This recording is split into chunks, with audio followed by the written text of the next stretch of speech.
As sequências podem ser encontradas em vários momentos de nosso dia a dia. A ordem de valores das moedas, dos meses e das estações do ano e até na formação da natureza. Leonardo Fibonacci, um matemático italiano, identificou uma sequência numérica na qual um número pertencente a ela é igual à soma dos dois números anteriores. E a partir da divisão de um número dessa sequência pelo seu antecessor, aproxima-se de uma constante conhecida como número de ouro. Esse número representa a proporção áurea e é conhecido por aparecer em vários fenômenos e formas da natureza. Desde a concha do caramujo Nautilus, passando pela disposição das sementes de um girassol, pela formação do corpo humano, até chegar ao formato tanto de um furacão quanto de uma galáxia em espiral. Atualmente, a proporção áurea pode ser encontrada em alguns objetos que utilizamos no dia a dia, como os cartões de crédito e alguns jornais. Essa sequência de Fibonacci é apenas um dos exemplos da presença das sequências em nosso cotidiano. Na aula de hoje, vamos entendê-las um pouco melhor. Olá pessoal, tudo bem? O tema da aula de hoje é sequências. Essas sequências são um dos elementos que podem estimular nosso raciocínio lógico para auxiliar na resolução de problemas, fazendo pensar de forma mais crítica acerca dos conteúdos de diferentes disciplinas.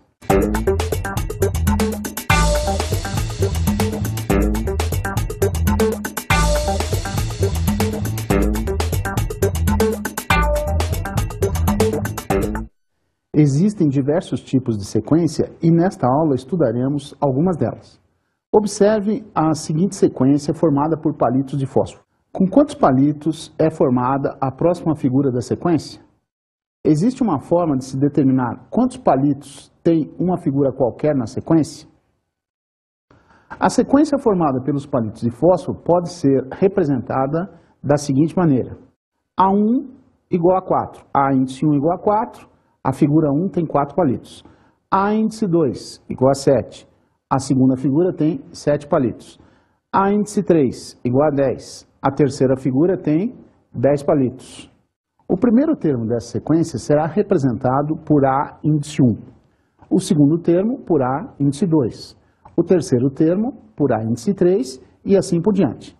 Assim, qualquer termo da sequência será representado pela letra A, provida ou afetada de um índice, que indicará a posição do termo na sequência. Na sequência apresentada, a cada nova figura são acrescentados 3 palitos para formar uma nova figura. Dessa forma, a quarta figura terá 13 palitos, ou seja, A4 igual a 13.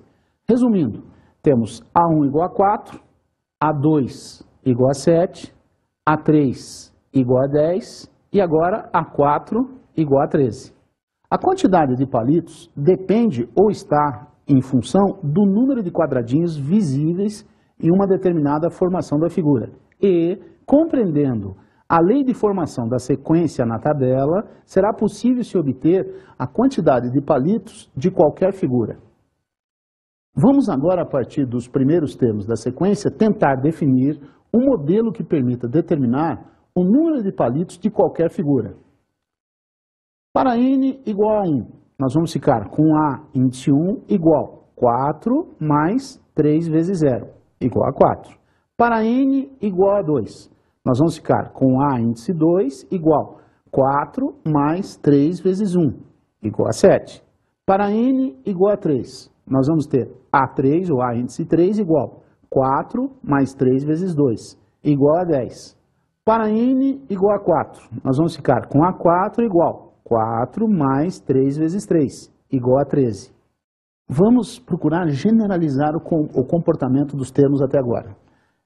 Vamos obter A índice n igual 4 mais 3 vezes um certo valor.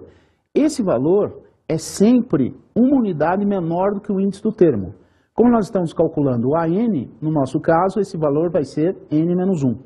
Portanto, nós vamos ficar com AN igual 4 mais 3 vezes n menos 1. Distribui o 3. Vai ficar AN igual 4 mais, distribuindo o 3, 3 vezes n, e 3 vezes o menos 1, que vai ficar menos 3. Portanto, nós vamos ficar com a n igual 3n, reduzindo os termos semelhantes, vai ficar 3n mais 4 com menos 3, 1. Portanto, o termo geral da nossa sequência é a n igual 3n mais 1. A partir da lógica encontrada na lei de formação, encontra-se o termo geral que rege a sequência. E quando o termo geral é conhecido, pode-se calcular com maior facilidade a quantidade de palitos em qualquer formação da figura. Qual a característica principal da sequência apresentada? A característica da sequência é a de que qualquer termo a partir do segundo é igual ao anterior adicionado a uma mesma constante, e que nesse caso vale 3. Sequências com essa característica são chamadas de progressões aritméticas. Vejamos agora qual é a definição de progressão aritmética. Uma progressão aritmética, PA, é uma sequência de números em que cada termo, a partir do segundo, é igual ao anterior, somado a uma constante. Essa constante é denominada razão da PA e será representada pela letra R. O termo geral de uma progressão aritmética é dado por AN igual a A1 mais N menos 1 vezes R. É possível construir o gráfico que representa uma progressão aritmética como um caso particular de função afim, cujo gráfico apresenta pontos alinhados sobre uma mesma reta.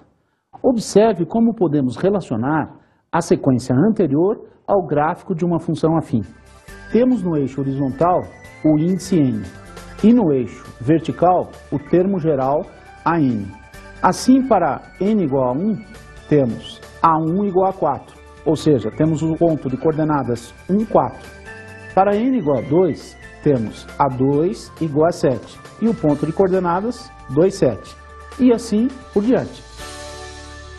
E fique bem claro, o gráfico é representado apenas por pontos, porque a variável n, no caso dos palitos, pode apenas assumir valores naturais. Ou seja, só é possível que haja números inteiros e positivos de palitos para se formar os quadrados. Não estamos considerando frações ou pedaços de palitos. A reta pontilhada em vermelho é apenas auxiliar para mostrar que os pontos estão dispostos em ordem crescente, de forma linear. Observe a seguinte característica de gráficos de progressão aritmética. Em qualquer PA, para espaçamentos iguais no eixo horizontal, posições dos termos, tem-se espaçamentos iguais no eixo vertical, valores dos termos. Observe na figura o formato, ou seja, a configuração com que um grupo de pessoas se apresentará para a abertura de um evento na principal rua da cidade. Cada ponto roxo dessa figura representa uma pessoa e a formação é vista de cima. Uma pessoa estará na primeira fila, 3 pessoas ficarão na segunda fila, 5 na terceira e assim por diante. Assim, a cada nova fila, 2 pessoas a mais estarão dispostas. Isso acontecerá até a última fila, cuja quantidade de pessoas não é conhecida. Atentem para a seguinte questão. Quantas filas existem se exatamente 841 pessoas constituem a configuração triangular? As quantidades de pessoas em cada fila formam uma progressão aritmética, de modo que A1 é igual a 1. A2 igual a 3, A3 igual a 5 e assim por diante. Pode-se perceber que a sequência representa os números naturais ímpares. Desta forma, a progressão aritmética tem razão igual a 2, pois cada nova fila tem 2 pessoas a mais do que a anterior. Para encontrar a quantidade de pessoas de uma fila n qualquer, podemos utilizar o termo geral da PA. Relembrando a formulazinha do termo geral de PA, a n é igual a 1 mais n menos 1 vezes a razão. No nosso caso, o A1 vale 1. Então, nós vamos ficar com a n igual a 1 mais n menos 1 vezes a razão, que no nosso caso é 2. Distribuindo 2, nós vamos ficar com a n igual a 1 mais 2n menos 2. Reduzindo os termos semelhantes, o AN vai ser igual a 2n menos 1.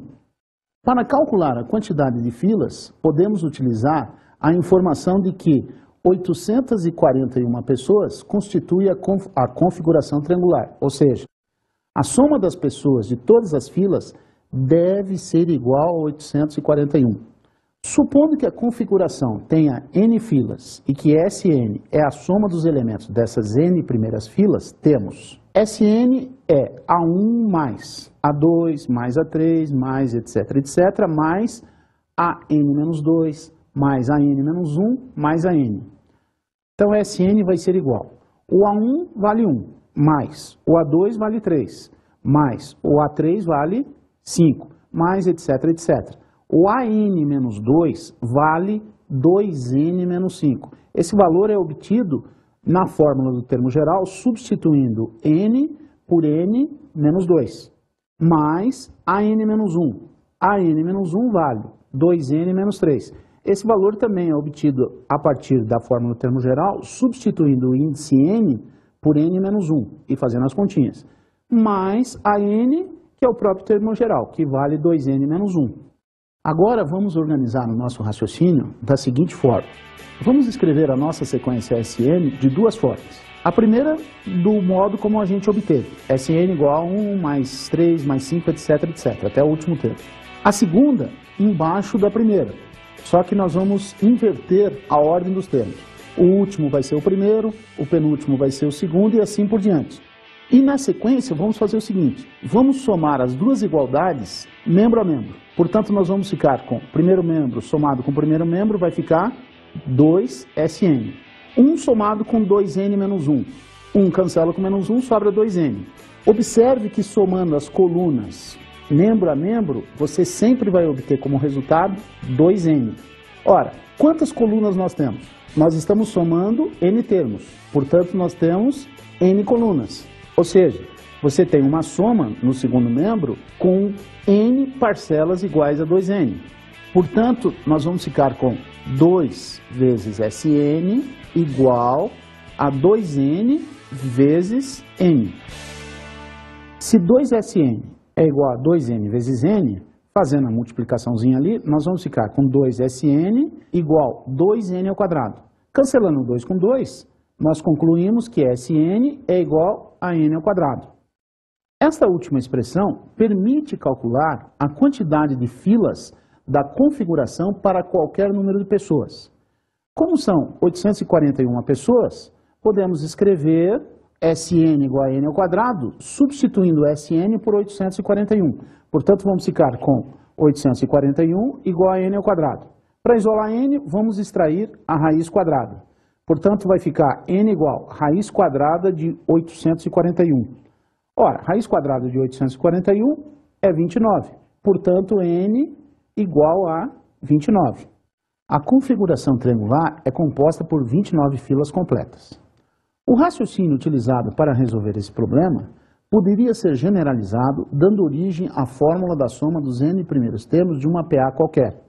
Ou seja, se A1, A2, A3, etc, etc, até a n é uma progressão aritmética, então a soma Sn vai ser igual a 1 mais a n dividido por 2 vezes n.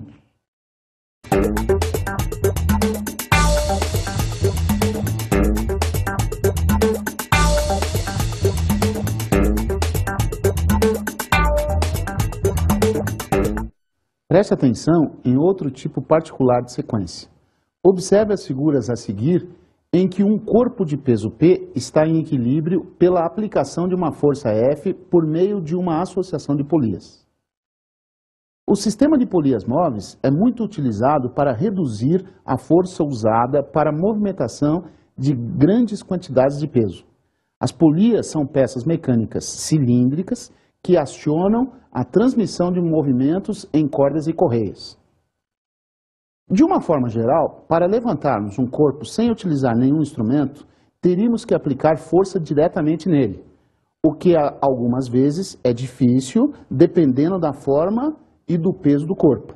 Utilizando uma polia e uma corda, esse processo é facilitado, de forma que só será necessário puxar a corda para baixo. Além disso, os sistemas com mais de uma polia facilitam ainda mais o processo.